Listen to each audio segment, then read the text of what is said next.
আজ সোমবার 17ই ফাল্গুন 2026 সালের 2রা মার্চ। মীন রাশি, মীন লগ্ন, পাইসিস সাইনের জাতক জাতিকাদের আজকের দিনটি কিন্তু মধ্যম প্রকৃতির অতিবাহিত হবে।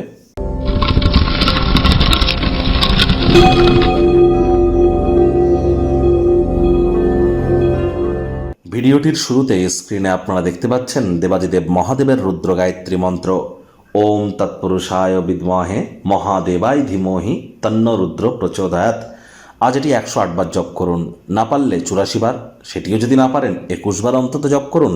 অবশ্যই লাভান্বিত হবেন। চলছে গুপ্ত নবরাত্রি, এ সময় কিন্তু অবশ্যই কালা জাদু, ব্ল্যাক ম্যাজিকের মাত্রা, তান্ত্রিক ক্রিয়াকলাপ বৃদ্ধি পেয়ে থাকে। যদি মনে হয় আপনার সাথে কোনো এমন ক্রিয়াকলাপ হয়েছে, তাহলে ইমিডিয়েট পরামর্শ আপনারা গ্রহণ করুন।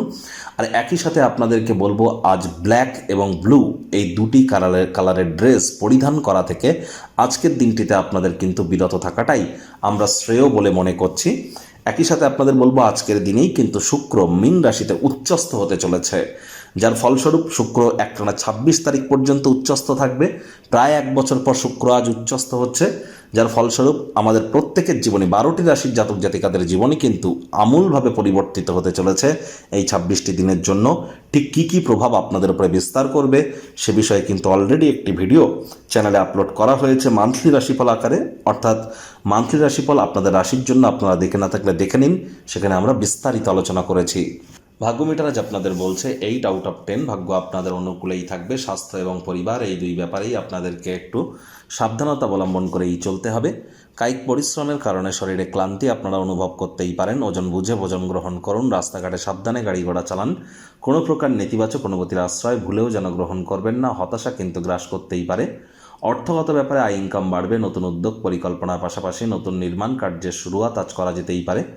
আজ দুঃসময় কিন্তু আমাদের অনেক কিছু শিক্ষা দেয়।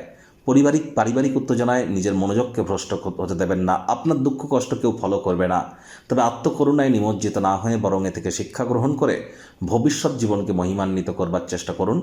আপনার প্রচেষ্টা, আপনার কর্মক্ষমতার কারণে আপনার কর্মক্ষেত্রে সকলের কাছে আপনারা পরিচিতি প্রাপ্তি করবেন। তবে গুরুত্বপূর্ণ কর্মে সময় না দিয়ে সময়ের অপচয়মূলক ক্রিয়াকলাপ করলে কিন্তু আখেরে ক্ষতি আপনারই হবে। আর যারা চাকরিজীবী আছেন তাদের অফিসের পরিবেশ এক প্রকার ঠিকঠাক। রাজনীতিবিদরা জনসংযোগ বৃদ্ধি করতে হবে। বিদ্যার্থীরা যে কোনো প্রকার পরীক্ষা প্রতিযোগিতায় সফলতা অর্জন করবেন। উচ্চশিক্ষার জন্য যারা বিদেশ যাত্রার কথা ভাবছিলেন, ভাগ্যদেবীও আজ আপনাদের পক্ষেই আছেন। সন্ততি থেকে থাকলে তারাও তাদের কৃতিত্বের দ্বারা আপনাদেরকে গর্বিত করবে। হাউস ওয়াইফদের জন্য দিনটি এক প্রকার বেশ। প্রেমিক প্রেমিকা, স্বামী স্ত্রী দিনটিকে যতটা সম্ভব রোম্যান্টিক করে তোলা যায় সেই প্রচেষ্টাই আপনাদের জারি রাখা উচিত। অবিবাহিতদের বিবাহের যোগ পরিলক্ষিত হচ্ছে। যারা প্রেমে পড়েননি তাদের জীবনে প্রেমের আগমন কিন্তু ঘটতেই পারে। শত্রুপক্ষ বিরোধী পক্ষ একটু হলেও শক্তিশালী থাকছে। পরিবার পরিজনদের উপর জোর করে নিজের মতামতকে যেন জাহির করতে যাবেন না। পারিবারিক উত্তেজনায় মনোযোগ ভ্রষ্ট হতে দেবেন না। আগেও বলেছি, আবারও বলছি, আজ অবশ্যই চেষ্টা করুন অবসরকালীন সময় মন্দির, মসজিদ, গুরুদ্বারা ভ্রমণ করবার। আধ্যাত্মিক কর্তাকর্ত্রীদের সংস্পর্শে যান, মেন্টাল রিলিফ আপনারা প্রাপ্তি করবেন।